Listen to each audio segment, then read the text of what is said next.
Assalamualaikum guys, selamat datang ke channel Info Animasi, info hiburan untuk anda. Drama Ash dan Aish, episod 11 hingga 14. Apa yang bakal berlaku? Ada 5 perkara. Minggu yang keempat, bahagian 1. Yang pertama, heart attack. Ashrafi mengalami komplikasi serangan jantung. Asad sendiri mendengar penjelasan dari doktor dan agak mengejutkan kerana setahu dia, adiknya sebelum ni tidak pernah kena atau ada sejarah kena serangan jantung. Doktor menjelaskan lagi bahawa keadaan seseorang yang koma, ia tidak boleh menjangkakan apakah risiko yang bakal hadapi. Biasanya pesakit yang koma akan mengalami gangguan otak dan kadang-kala memberi kesan kepada tindak balas organ lain. Namun doktor tidak boleh menjanjikan apa-apa mengenai keadaan Ashrafi. Dari luar nampak normal, tapi brain swelling masih perlukan masa untuk pulih.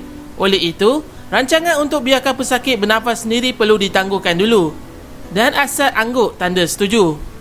Yang kedua, wakil dari Sanctuary Cafe. Aisyah telah berjanji pada Tok Mek untuk melawat Ashrafi. Aisyah kebingungan dan dia perlu memikirkan tentang dirinya bila berhadapan dengan keluarga Ashrafi nanti. Dengan idea bernas dari Izhan, Aisyah beranikan diri pergi ke hospital.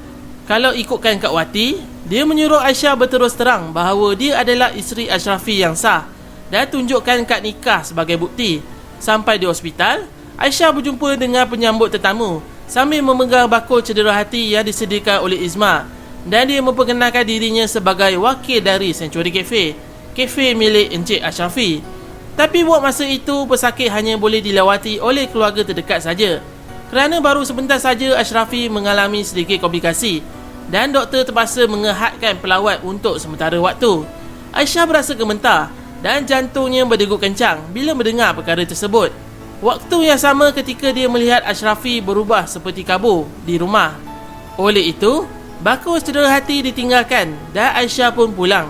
Makanan dalam bakul cedera hati pula dimakan oleh keluarga Ashrafi bila mereka datang melawat.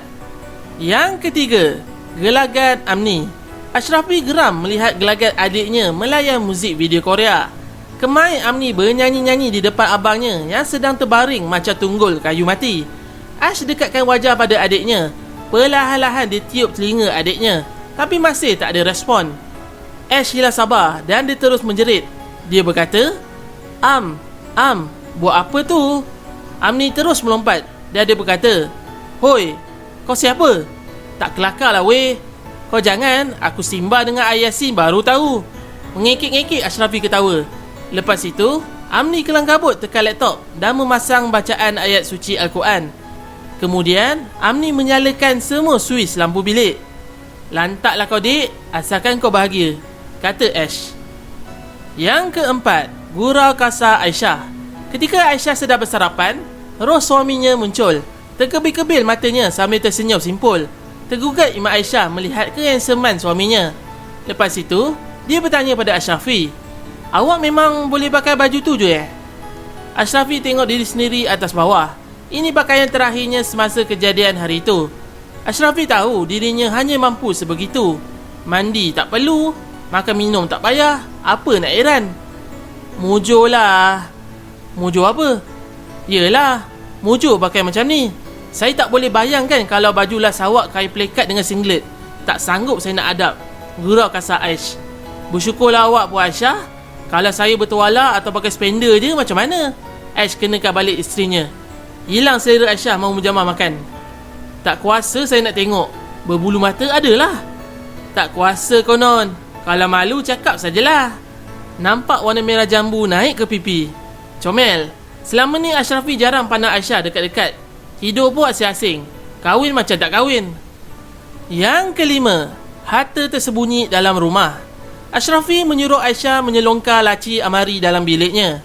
Aisyah tertanya-tanya, apakah barang yang ada dalam laci tersebut? Dia terkejut melihat beberapa helaian boxer suaminya ada dalam laci tersebut. Merah padam muka Aisyah. Sebesalah dibuatnya, tapi dia buat juga. Selesai dia alihkan semua, baru dia boleh bernafas. Rupa-rupanya kotak peti besi milik Ashrafi yang mahu ditunjukkan. Ash beritahu password peti besi tersebut, dan bila Aisyah membukanya, terkejut dia melihat jumlah duit yang sangat banyak. Ashrafi beritahu duit tersebut lebih kurang ada dalam 20,000 atau lebih, termasuk duit hantaran. Dia menyuruh Aisyah menggunakan duit tersebut untuk keperluan diri dan menguruskan kafe.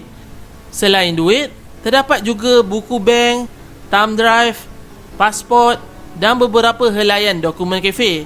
Namun Aisyah tidak mahu menggunakan duit tersebut dan dia mahu mengumpul duit untuk menebus balik tanah sawit arwah ayahnya di kampung yang makciknya telah jual pada token Cina.